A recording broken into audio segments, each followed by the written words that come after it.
Hi, I'm Tony Holler, and this is the Feed the Cats podcast. Today's going to be a little different. I have no guest. I am simply going to talk about sprint-based football, which is kind of unique because I have another podcast called the Sprint-Based Football Podcast that can be found on Spotify and can also be found on Apple Podcasts.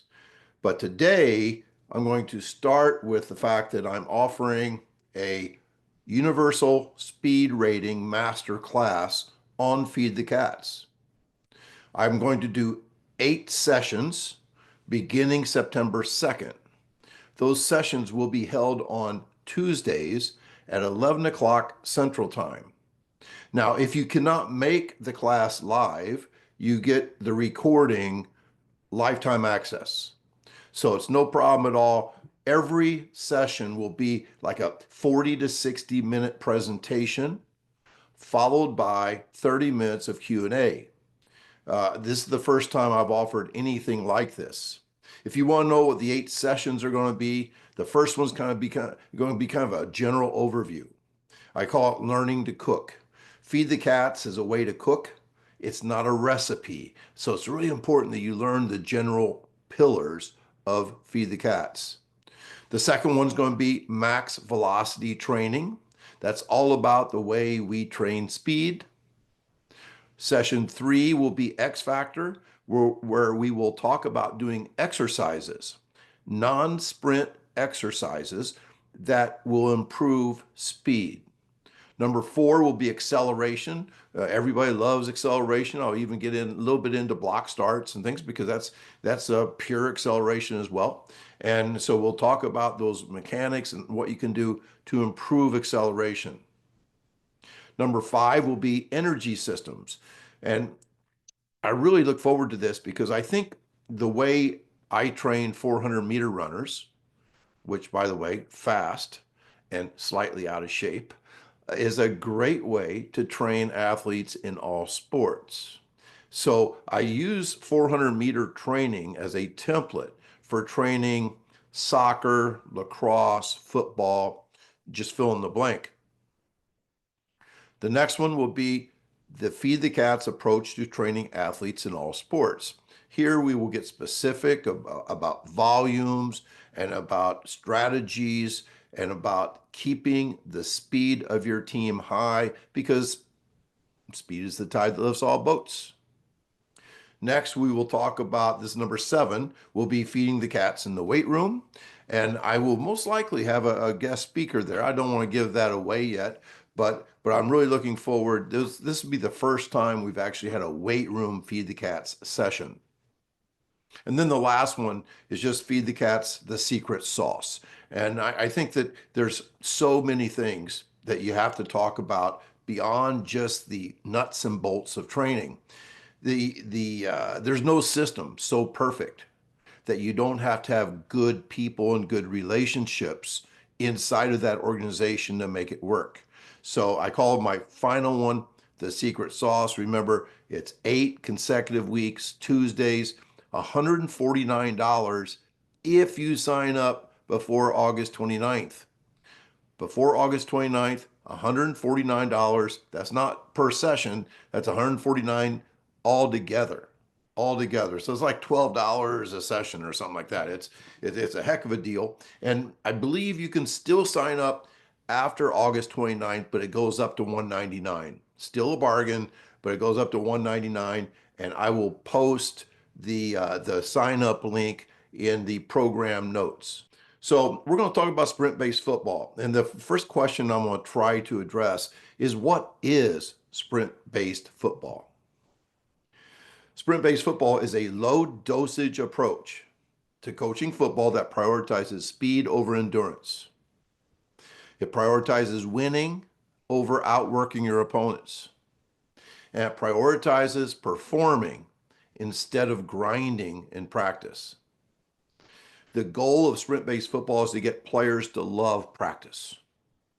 And when players love practice, coaches feel reborn and teams win. If it was not a competitive advantage, I wouldn't be speaking like a tent revival preacher.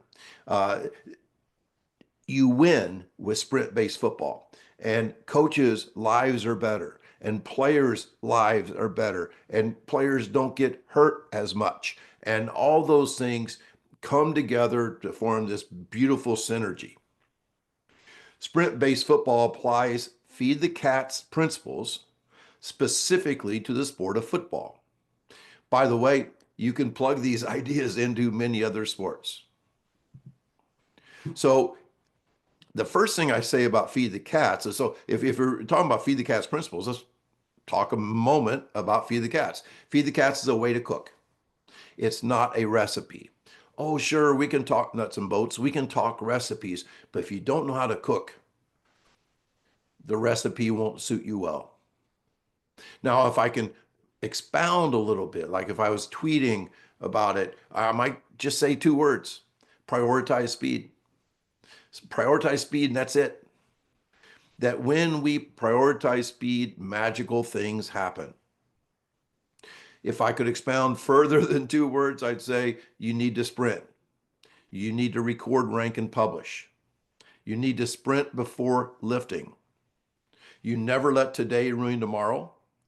You accept rest and recovery to create performance level outputs. And that's not just in the games. That's performance level outputs in practice. You stop doing stuff that makes you slow, and you make practice the best part of a kid's day. That kind of sums it up in 37 words. Does it work? Well, I've already told you it worked, but this is pretty crazy that 3 football coaches who have done it longer than anyone else: Rick Arend at Lena Winslow, Brad Dixon at Camp Point Central, and Pedro Aruza at Randolph-Macon College in Virginia, a Division III school. Those 3 programs, the 3 coaches who have done it the longest, are now 224 wins, 224 wins, and only 25 losses. They have won 90% of their games. I have never heard of anyone that went sprint-based football and said, nope, this is not for me. I'm going back to the old school way. No one has ever told me that. And I can name at least 10 schools who won state high school championships doing a feed the cats model. Now you may say, well, I bet no NFL teams do. I asked Les Spellman, I said, what NFL team would, they probably wouldn't ever say, yeah, we feed the cats, but what NFL team feeds the cats? This is 2 years ago. He said Philadelphia Eagles. This wasn't, like after the Super Bowl of last year. This is like 2 years ago. He said the Philadelphia Eagles. So even in that way, the sprint-based football idea is becoming obvious as a winning formula. But what about the aerobic base? Oh, nothing in the whole feed the cat sprint-based football stuff is as controversial as we ignore the aerobic base. This hurts people really bad because strength and conditioning people that paid lots of money for a degree in strength and conditioning is half of their job. Half of their job. And they had this thing in their textbook, and I think some of them maybe had it tattooed to their forearm or something. It said, without a good aerobic base, an athlete will struggle to recover during high intensity exercise. So picture like football, that if you don't have a good aerobic base, you won't recover for the next play. It goes on to say our body's low intensity aerobic energy systems help our high intensity systems, which are ATP, PC, or sometimes called anaerobic glycolysis. So it helps those things to recover and prepare for our next bout of activity. So the whole idea of getting in shape has been this aerobic focus in the off season and an aerobic focus in the preseason or the camp time, those 2 weeks before the first game week. And so teams have really, really focused on this aerobic base over and over again, and it detrains speed. I like to talk about a pyramid. I call it the Feed the Cats pyramid, where the base is rest, recovery, sleep, nutrition, and hydration. That that the most important thing you do is not the practice. The most important thing you do is the preparation for performing in practice. And if you're not doing these things, you will not be good at practice. I'd say if you're not doing these things, you're not very good as an adult at your job or as a parent at parenting. You better focus on that bottom of the pyramid: rest, recovery, sleep, nutrition, hydration. And then the second level of my pyramid is general athleticism. Now that's not very exciting. Anything with general in it doesn't stir the blood. So more specifically, we are going to sprint fast, lift heavy, jump high, jump far, and we're going to bounce. Bounce is like reactive strength, where your foot is able to hit the ground and get off the ground fast. So sprint, lift, jump, bounce has nothing to do with the specific sport, whether it's lacrosse, soccer, basketball, track. This is general athleticism. But if all you do is play the game and work in the weight room and do lots of conditioning, you're going to miss a lot of these things. So once you improve your athleticism, you of course go to your sport, and your sport has sport fundamentals and skills. Whether you're an offensive lineman or a receiver or a quarterback or a linebacker, you start doing football specific things. And you say, well, where are you going to get in shape? Well, your practice should create the capacity required to play in the game. Typically, you might play 60 plays. If you're an offensive player, 60 plays, you play less than 5 minutes of football. Well, how would you get good at doing that at a high level? Well, you gamify practice, which means you make it like a game. Oh, or you actually keep score somehow where you feel like it's a game-like environment, which kind of tricks your body into playing with very high intent, performance level intent. And by performing over and over again in practice for 3 weeks, you'd be surprised at how in shape you are to actually play the game of football. On the other hand, teams that focus way too much on aerobic conditioning, those kids will cramp in the first football game. They cramp because they are well conditioned for, I call it third gear activities. They're just kind of slogging through practice at like a practice speed, not a performance speed. And then they jam that gear shift into fifth gear for the game, and their body is not conditioned for game speed.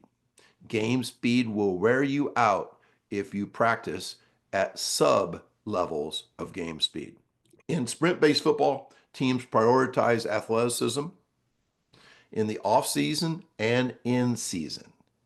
In other words, we prioritize speed in the off season and in season. We don't do any of that GPP crap or like build an aerobic base for the first 8 weeks of the summer. Nope. We focus on athleticism, and there's never been any coach that ever say that kid's a great athlete, but he's really slow. Nope. No, speed is the number one attribute, the number one KPI of athleticism. So you have to prioritize speed. Tony Villani, who talks lots about game speeds. Game speed is not max speed, and he's right. He says though, speed should be the priority of training, but it's not the majority. In other words, you may work on speed for 40 minutes or an hour a week. You probably play football 10 hours a week. That means it's like a 10-to-1. So just because we say prioritize does not mean we turn football practice into like a track practice. If you stack high quality anaerobic work, that means like 5 seconds of high intent work, high quality anaerobic work By stacking it, you will provide football teams with the aerobic capacity to stack high quality anaerobic working games. In other words, we're planting corn and going to grow corn. We're not planting corn and expecting to grow beans. The whole idea here is that we can get in shape in a way that is not traditional, has nothing to do with shuttles or gassers or up downs or any of the things that teams for decades and decades would do at the end of practice and even before practice in their warm up, like intentionally trying to get their team tired, that we can get in shape in shorter practices doing things at game speed. There are still those who will violently oppose this idea, but none of them have actually experienced a sprint-based approach. They're just kind of hearing some of my cliches and things and saying, oh, that doesn't work. That doesn't work. You know, it goes back to you only know what you know.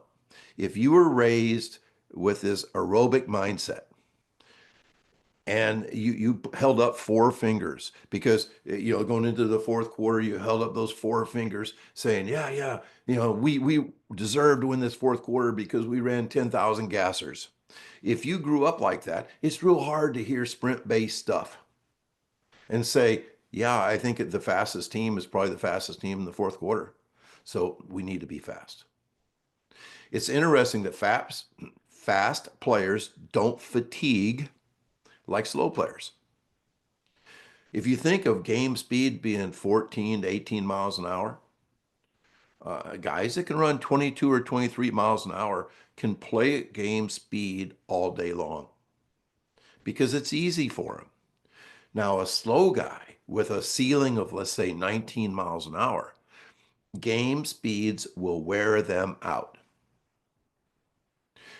And my last thing, there's a reason why the NFL Combine has no test for endurance. Think about it. They test guys on like 10 different things. There's no 5K. There's no like 3 mile run. There's no mile run. They don't do a conditioning test of 16 110s. Nope. Endurance is not a key performance indicator of football players because practice will give them all the endurance, I call it capacity, that is required. One of my favorite stories came from a school in Southern Illinois, a kid named Devin Wills, a D1 running back, eventually, had 33 carries and gained over 300 yards. And their coach, who was a sprint-based coach named Josh Lee, called me and said, oh my goodness, you should have seen my running back last night, coach. And he told me about, the 30-some carries over, I think it's 370 all-purpose yards. So he had this monster game. And I said, well, was he gassed? Was he tired in the fourth quarter? He laughed and said, of course he was, coach. But you know what? There's nothing I could have done during the week that would have made him fresh. I could have run him 1,000 gassers and he would not have been fresh for the 33rd carry. If you think about it, another thing that I really believe as well is he was probably the fastest guy on the field in the first quarter. He's a D1 running back. Guess who the fastest guy in the fourth quarter was? The fast guy. So the worst thing they could have ever done is to overrun this guy, aerobic conditioning, not prioritize speed. He had a great game, and I think we all learn from stories. Another story I love to tell, 2 years ago, a month before Saquon Barkley signed with the Eagles, he gave me a call and said, Coach, I love your stuff. I just want to know, like, what can I add to my workouts? I feel like I'm 26 now. I've lost a step. I'm getting hurt a lot. And, I'm going to sign with a new team. And I said, well, you're not going to like my answer. And he said, well, what is it? And I said, Saquon, I think you need to cut back on what you do. I've seen the videos. I see what you do. He said, gosh, coach, should I not do like 2 sets of 10 hundreds, in like the summer preparing for the season? I said, no, you don't need be doing that much. He said, well, maybe just do 1 set of 5. And I said, no, I don't think you should do any hundreds. He waited a long time. He said, Coach, it feels like I've been brainwashed. And we really have. We've been brainwashed to think that doing more and really hard conditioning and sweating a lot is what gives you a great season or something. And really getting as fast as you possibly can. I texted Saquon after a game this year and I said, younger, leaner, faster, because that's really what I saw with Saquon last year. The very last thing, I keep talking about aerobic stuff because I think it's so important.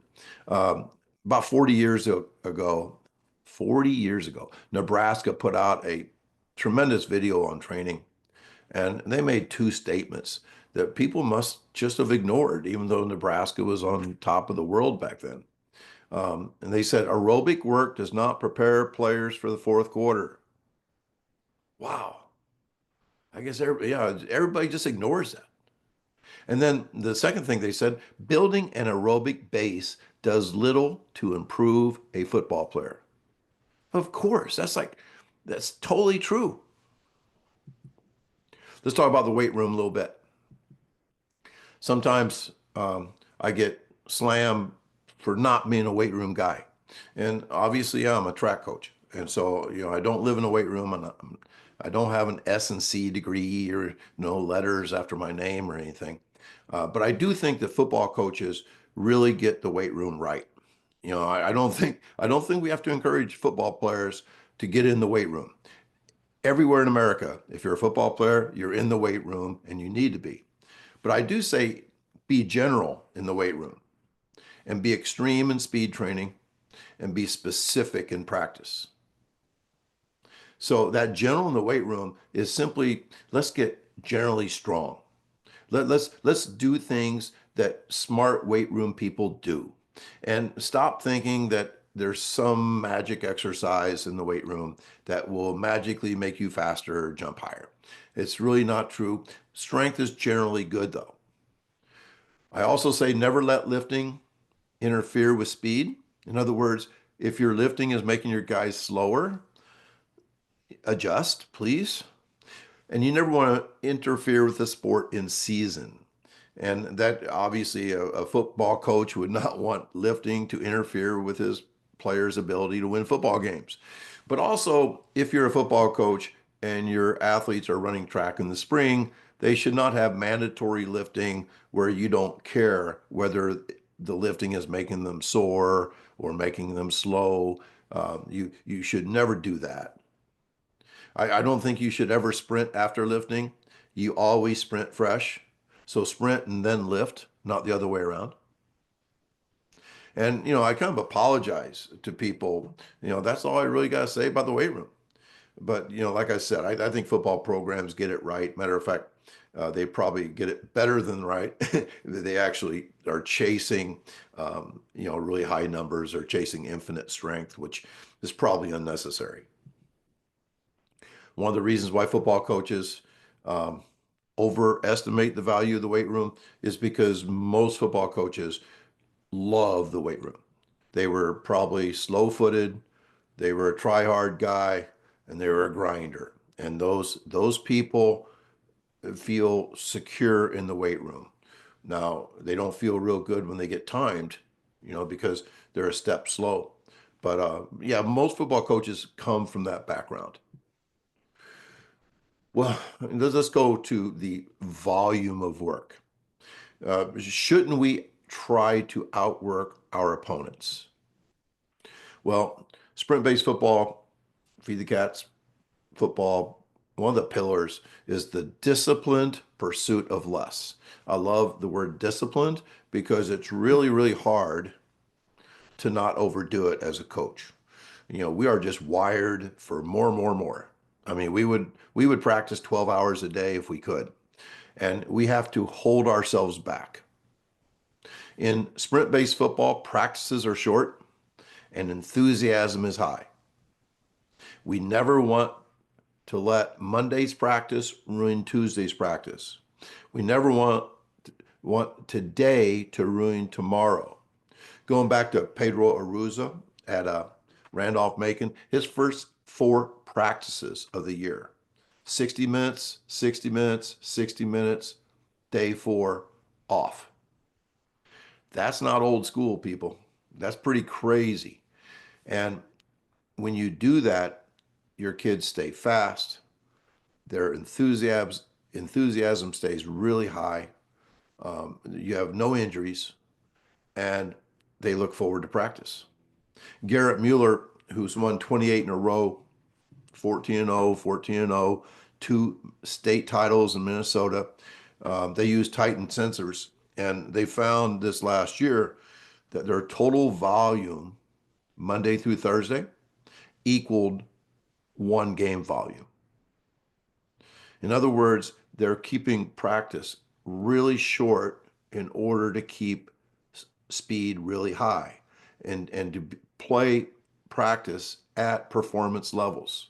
Now, there's people that think, oh, well, but he must have really great players.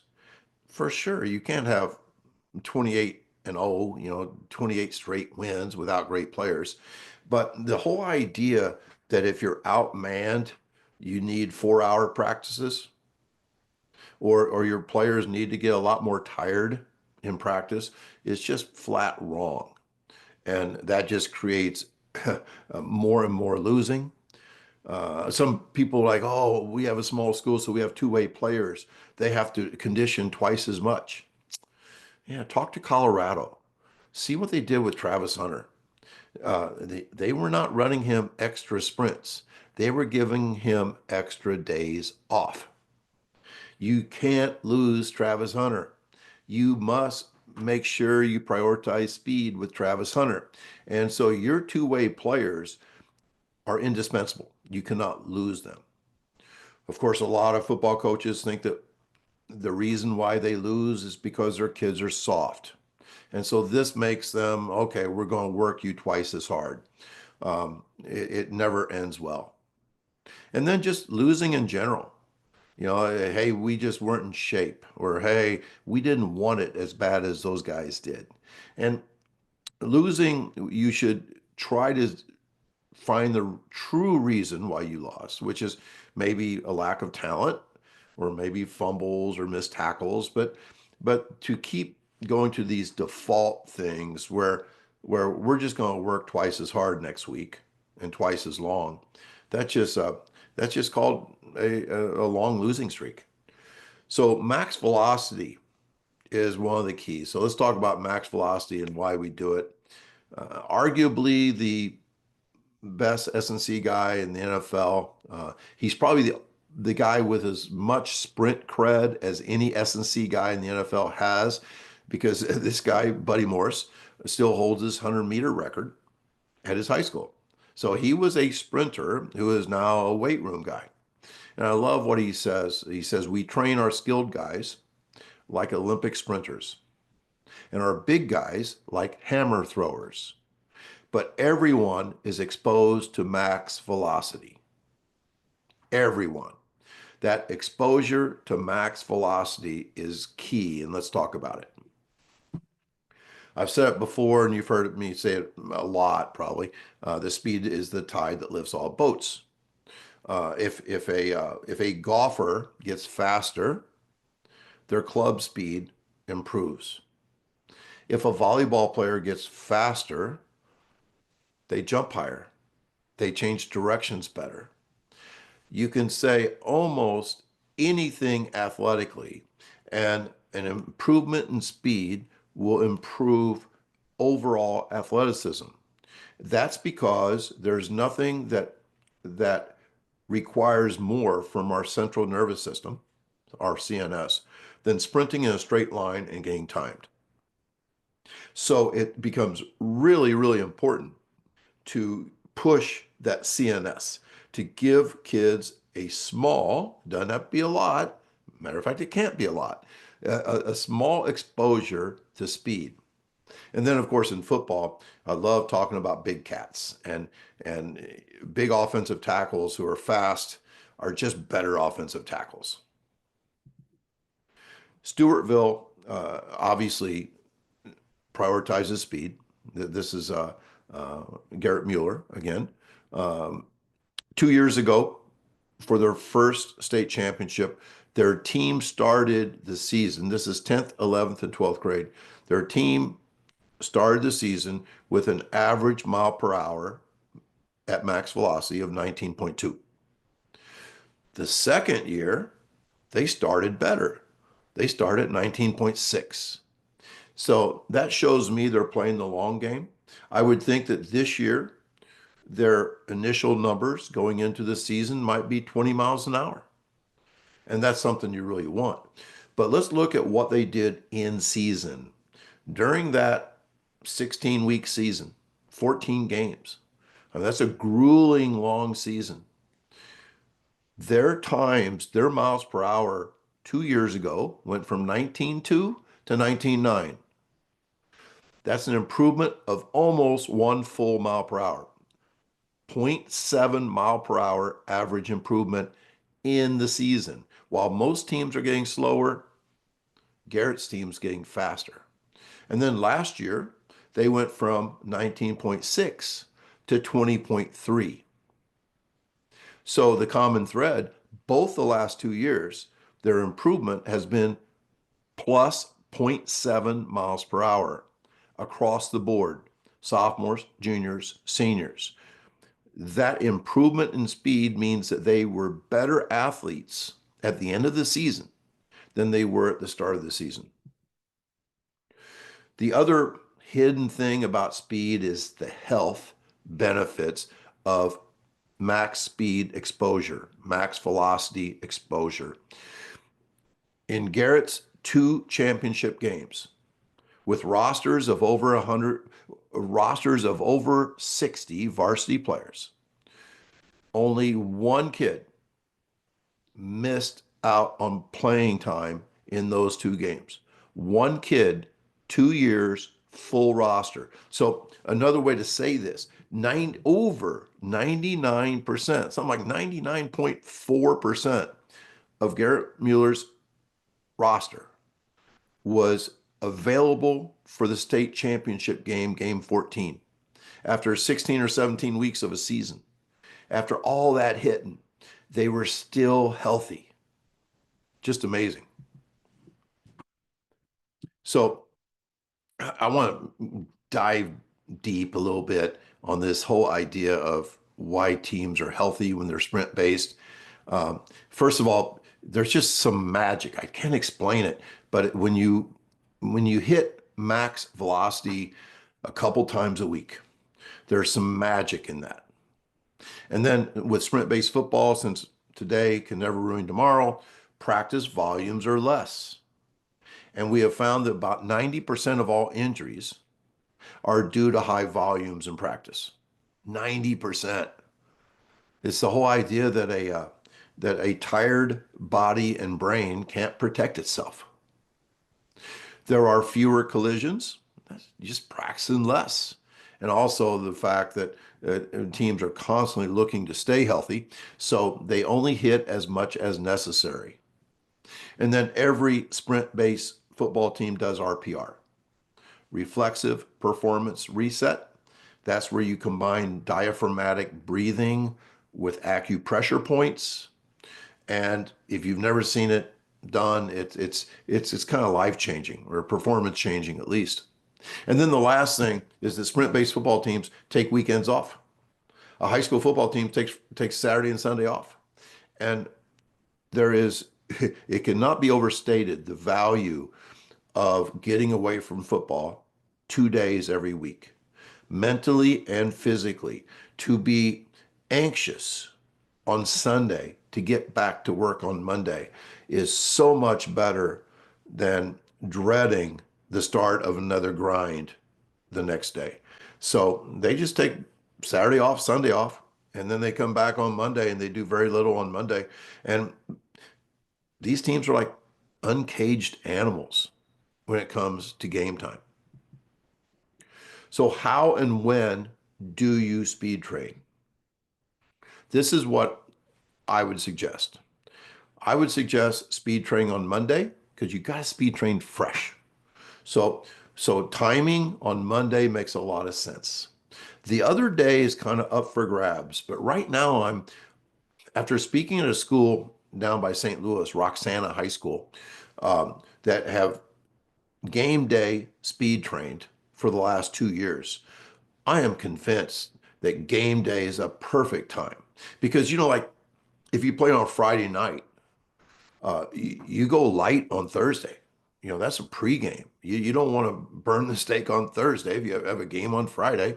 So the idea that we can come in and do 60 seconds of work, 60 seconds of work, and after that 60 seconds of work, we feel on fire, like our nervous system just drank coffee or something. We are caffeinated. We feel better than we felt all week. That's really the way you want to go into a game. Now, if you don't know what my speed workouts look like, look up Atomic Speed Workout. There's like a 2-minute video. There's 10 speed drills and 2 time sprints. Now, if you have a big group, let's say you have 60 guys on your team, and let's say you don't have timing equipment. I use Freelap. I love Freelap. Dasher works great. A lot of people really like arena gear. It seems like an inexpensive option, but you could just use stopwatches. What I would consider doing if you didn't have any speed equipment at all, you have 4 lines, 15 guys in each line. You have 4 coaches with a stopwatch. Um, every guy knows he's supposed to come to a set position, freeze, and then the coach clicks the watch when he sees the hand move, and then you click the watch the next time when the chest breaks the plane of the finish line. So you have 4 lines, 4 coaches, 4 stopwatches, and 4 clipboards. The clipboards, of course, is to record the times. And every time you do this, you record, rank, publish. Kids have got to be hyper aware of their speed. When speed is measured, it's gamified, and guys just want to get faster and faster. Let's talk about big cats and the truck stick. The truck stick came up, once again, we'll go back to Garrett Mueller. And of course, Titan Sensors adopted this truck stick idea from Garrett. And it's really becoming a really popular thing now. All it is you take the guy's weight in kilograms and take it times his max velocity in meters per second.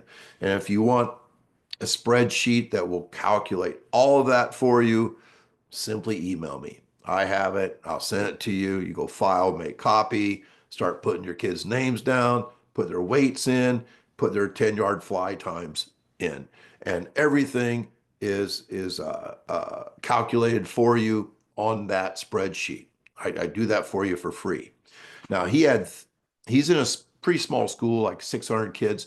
So he had truck sticks of 600, 700, and 800, and he gave out dog tags for 600, 700, 800. Now, at first, he didn't have any 900s, but as soon as you start measuring the numbers start to improve. So now he has a couple of 900s, and I think he actually has a 1,000. We have found that if you are 1,100 or better, you are going to play on TV on Saturdays. I mean, you're just going to be that kind of player. So the truck stick is really important. I love to talk about how an NFL offensive tackle that's like the best in the NFL, what kind of truck stick he would have. Remember, I said that Garrett gives out things for 600, 700, and 800. Now he has a couple 900s. Man, 1,100 means you're a stud. Well, Tristan Wirfs for the Tampa Bay Buccaneers, played at Iowa, 322 pounds, top speed 20.4 miles per hour. That's a truck stick of 1330. 1330. And of course, you have to understand, 6'5", 322, runs a 4.8540. His vertical jump, incredible, over 36 inches. His standing long jump, incredible, 10-1.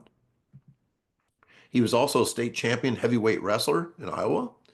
He was a 5-time state champion in the shot and discus. He threw the shot 66 feet, the discus 190. So this guy is a total athlete. And we just need to get away from thinking that offensive tackles in high school are big fat kids. They're not athletes. They're hogs. Nope. They should be trained as big cats. In July of 2025, Tristan Wirfs was ranked number one of all offensive tackles in the NFL by NFL executives, coaches, and scouts. And I go back to that 1325 truck stick. I mean, that he's just a heck of an athlete. You know, you can take a heck of an athlete and teach him how to play offensive tackle. I do want to mention what happens if you're not a great athlete. Nate Herbig, a handful of years ago, graduated from Stanford early because his agent said you'll go in the first round. Well, he didn't go in the first round, the second, the third, the fourth, the fifth, the sixth, or the seventh round because he went to the NFL Combine and he wasn't 6'5". He was 6'3". He didn't weigh 315, he weighed 335. And whereas guys that get drafted as an offensive tackle can break 5 in the 40, he ran a 5.41. 5.41, the year that he was at the NFL Combine, was the slowest time of anyone in the NFL Combine. Anyone. And so you don't get drafted. You don't get drafted. And you can't go back to Stanford because you've already said goodbye. So it's absolutely crazy what happens. And then I think of all these high school big fat kids that are just encouraged to eat and lift, and then they're worked hard. And, you know, no thought of sprinting, no thought of improving athleticism, like jumping high, jumping far, you know, bouncing. You're just really doing a disservice to big kids if you're not treating them like a big cat. The next topic is being miserable. You know, like, isn't practice supposed to be miserable? Isn't it like the hell that you go through to get to playing the games? Gosh, that was the way I was brought up. I was brought up that way. And I think most of us were. It's important to note that after World War II, you know, I'm looking at a picture right now of a Band of Brothers. You know, what a great series that was. And I think it's important to note that when men came back from World War II, first of all, they went from being boys to being men. There was a rite of passage. They're doing hard things, and hard things, you know, make you into a man. You know, that's good stuff. And then also, they develop friendships. When men go through really, really hard times, the bond that forms is so powerful. It's so powerful that veterans coming back to civilian life have a hard time dealing without the relationships they experienced in the Army. So when millions of 20-something-year-old guys came back from the war, they really wanted their sons to go through hard stuff as a group. And they thought it would be a lot better if they were doing it without being shot or killed. So high school sports just really took off in the mid 1940s. And coaches made it hard. Even if the sport was kind of recreational in nature, they still found ways to make it hard. So it's just this military model that has nothing to do with winning. Oh, you could say, oh, but if they have a great bond, they'll fight for each other. Well, I think they'll fight for each other without doing artificial hard things. Norman Dale, the early 1950s coach in Hoosiers, said, my practices aren't designed for your enjoyment. And that's the way coaches think.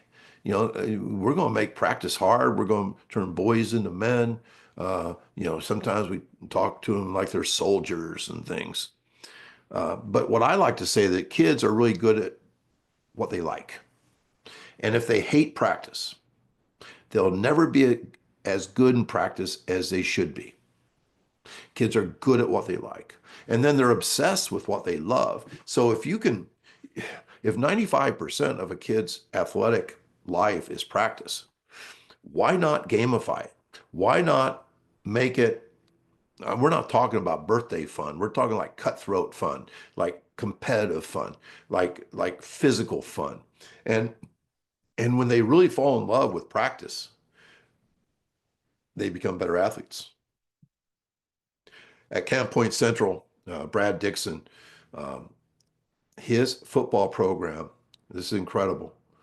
50% of the males, 50% of the boys at Camp Point Central play football. One out of every two. If you look at Duncanville High School, which I saw was ranked number one in Texas, I think they have like 4,500 kids. But if 50% of their males played football, they would have close to 1,200 players. So the idea that you could have a program so attractive because practices aren't miserable, that you could attract half of the boys in your school. I think it's a powerful statement for sprint-based football. And then my friend down at Ravenwood, Tennessee, Coach Quisenberry, um, he reports that at Ravenwood, who went 13 and 1, 12 and 1 last year, I guess. Um, they were a really, really good team, sprint based all the way, no conditioning, no aerobic focus. Anyway, they have 176 guys on their roster, 176 freshmen, sophomores, juniors, seniors. And that's the type of numbers that everybody should be, hoping for. We have a school 5 miles away from where I live that could not field a freshman football team last year. They didn't have enough freshmen out for football. And, that's happening at a school of 2,400 kids. Another thing to consider, are there good athletes at your school who don't want to play football? The answer should always be yes, there is. There's always those really gifted basketball players, maybe a gifted track athlete, and they're not coming out for your sport because of your miserable boot camp mentality that you have throughout the summer and throughout the season. But man, if you could gamify it, if you could start feeding the cats, if you feed the neighborhood stray cat, a week later, there may be 20 cats at your door. Think about that. When you start feeding the cats will come. And so when we talk about cats, we're talking about fast twitch, highly athletic kids. And you definitely want those kids on your football team. But if it's all boot camp, they may not come out. Tired is the enemy. GPS has taught us that practice volumes are the number one cause of injury. A fatigued body can't protect itself. I know it's the second time I've said that, but it's really important to keep saying it. I look back at my injuries. They almost always happen late in practice or late in the game when I was a high school athlete. And we burnt the steak in practice. We were pretty much tired and beat up the whole season. Another reason why you need to lower the volume of practice is that skills don't get learned in a state of fatigue. I say, just imagine, well, let's just say this. Hurdling is a high skill activity. Hurdling. You have to go over the first hurdle after 8 steps, and then you got a 3-step between each other hurdle. And each hurdle in high school is 39 inches tall. And the idea that we would ever practice that in a state of fatigue is beyond crazy. It's absolutely nuts. If you have just done a 6 mile run, you don't get to the hurdle in 8 steps. It takes 9. And then you come down, you collapse, and you can't 3-step between the hurdles, and your form suffers.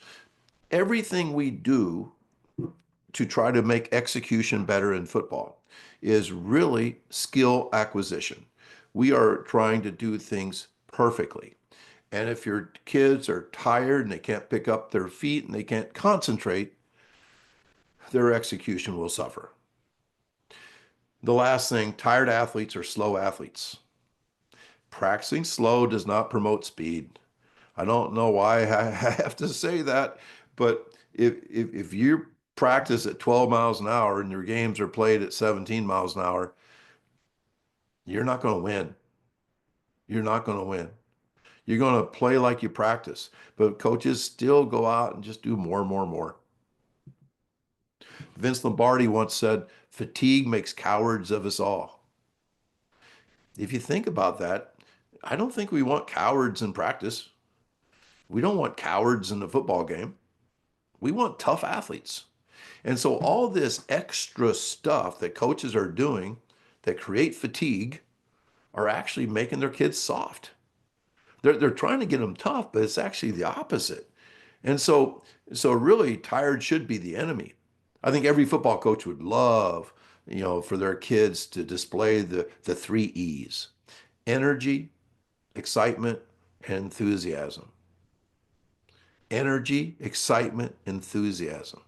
But when you run the cat out of your athletes, if you treat them like cross-country runners or you're just running them stairs mindlessly or shuttles to get them as tired as they can be and then push through the pain, you're running the qualities out of them that will help them to win. And they just don't ever show those three E's. And they will learn to fake it. They'll show you fake hustle and artificial excitement and all that kind of stuff. But you don't want fakes. You want people to naturally have that energy, excitement, and enthusiasm that comes from being as fresh as you can be every day. Low doses of training stimulate, moderate doses inhibit, and large doses kill. We need to start seeing training like this, that we want a stimulus. We want to make a profit in every practice and then go home. I say it's a lot like run the 400 meters in track. I don't know if any of you have ever been trained to run the 400. It's very hard. You try to sprint the whole way around the track. And the goal for me is that we want to be as fast and as fresh as we can be when we start the 400. And we say that the last 100 meters of the 400 is going to hurt. And no matter how many miles we ran, we could run 1,000 miles, and the last 100, the last quarter of the 400 would hurt like hell. But we're still going to be good because we love it and we love to win. We're probably in the lead. I think football's the same way. Let the game be hard. Tell your kids the fourth quarter is going to hurt, but we're going to be better athletes than they are. And we love the game more than they love the game. And if that happens, then I think you start to learn that you want to be 100% healthy when you enter every game, which means 100% fast and explosive. And your goal is only to be 80% in shape, not the other way around. If too many coaches are this 100% in shape thing and they sacrifice health, speed, explosiveness. Game speeds will wear you out if you are slow. Think about that. Slow guys will be worn out with game speed. Fast guys are efficient at game speeds. So I like to say that being fast is kind of an alternative way to be in shape. And remember too that if you're playing wide receiver, offensive tackle, or you're playing on the defensive side, you're playing less than 5 minutes of football in a high school football game. Less than 5 minutes. Old school ways. I think it's important kind of to tell you what I preach against. The old school football ways are like 3-hour practice or longer, sometimes half an hour of lifting after practice. After a Friday night game, you bring the team in at 7 in the morning the next day on Saturday morning. You get them up early and then you run them and maybe go through some long film sessions where you get really pissed off at everybody. Maybe on Monday, you have to run like 100 meters or something for every point your team gave up, or some type of like for every turnover you have to do 20 up downs, or all these physical punishments that kind of go with the old school game. Every practice ends with conditioning every practice.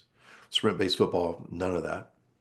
You probably have some military slogans in the locker room. I know Plainfield North for several years had the Navy SEAL creed on the wall, like a 12 by 12 foot sign, and yeah, that's old school. Old school coaches dream up doing really random hard things to develop toughness. And they'll tell their team this has nothing to do with football. We're just trying to get tough. And then they talk a lot about going through hell. Like this is the hell you go through to play under the lights on Friday night. That's old school. And that's stuff I preach against. There are some bad arguments against the speed-based approach. The football is all acceleration, and they're 100% right.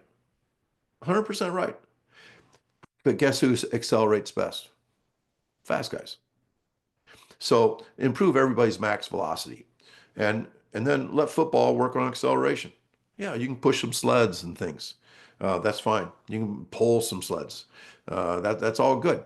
But you better not neglect speed. I've heard coaches say, we don't run in straight lines in football. And okay, you can run from cone to cone, zigzagging up and down the field, but your speed will never get over 15 miles an hour. You're not improving your velocity ceiling. Your team is not getting faster. And remember that speed is the tide that lifts all boats, that the faster you are in a straight line, the faster you can be going zigzag and agility type stuff. Some coaches use Tony Villani against me. They say, hey, Tony Villani says game speed is only 12 to 17 miles an hour. But Tony Villani has never said, therefore, you only need guys that can run 17 miles an hour. Never has he said that. Matter of fact, he's done an amazing job improving top end speed at XPE and his combine prep. His players are always, his athletes are always max speed wise terrific. So just because game speed is not max speed does not mean that's an argument against max speed. People say, oh, well, Jerry Rice wasn't fast. That's one of the dumbest things ever. His 4.60 or whatever it was in the 40 was a 1 day snapshot of Jerry Rice speed. It's just his combine time. Who knows? Maybe the time was off a little bit. It doesn't matter. He was extremely efficient at everything he did. And nobody's ever said that only the fastest guys get to play. I mean, there's room for people that are moderately fast, especially if they're really good at everything else.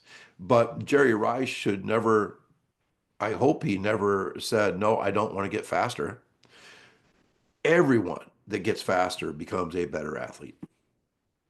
I had a coach say something to me that I'll never forget. He goes, hey, coach, my fastest guy last year sucked. And I'm like, yeah, that could happen. Like nobody ever said that fast guys that can't catch are going to be your best receiver. Nobody ever said anything like the quarterback who's the fastest is your best quarterback. No. But the key is that speed is very, very important. And the faster anybody gets, even if they're not a fast athlete, if they get faster, they have improved. Coaches say, well, it's the best conditioned team that wins the fourth quarter. I just disagree. I think it's the best athletes. The best athletes win the fourth quarter. And then, of course, there's some coaches that are such weight room only people. In our Plainfield North weight room, it says champions are born in the weight room. And it's just false. It's false. The weight room is really important. I don't think any champions ignore the weight room, but they're not born there. Nope, they're not born there. Whenever I ask somebody who's the best athlete on your team, they tell me. I said, describe your best athlete. They say, oh, fast, explosive. Fast and explosive to me means sprint and jump. The third thing is usually strong. Never, ever do they say he's slow and weak, but he can run all day. Never, ever. Maybe a cross country coach, but we're not talking cross country here. We're talking about football. I'll end by reviewing about the USR Masterclass. This is an important thing for me. I'm really looking forward to the 8 presentations I'm going to do. And then I love the idea that I get to answer questions for 30 minutes later. Remember, the sign up is linked in the program notes. It's $149 if you can get signed up before the 29th of August. That's just, that's just 5 days away. So that deadline's coming. If you wait past then, since everything's recorded, you could even miss the first couple sessions and still get the recordings, but then it goes up to 199 after August 29th. So I hope to see you there. It's going to be a great a great time for me because I'm forced to redo all my presentations and come up with 8 hours of material. And then I get to be challenged by questions. If you want to hear more about sprint-based football, remember on Spotify and Apple, I actually have a podcast. I think we have like 12 different podcasts out there. The podcast is called Sprint Based Football. Thank you so much, and we'll look forward to talking again.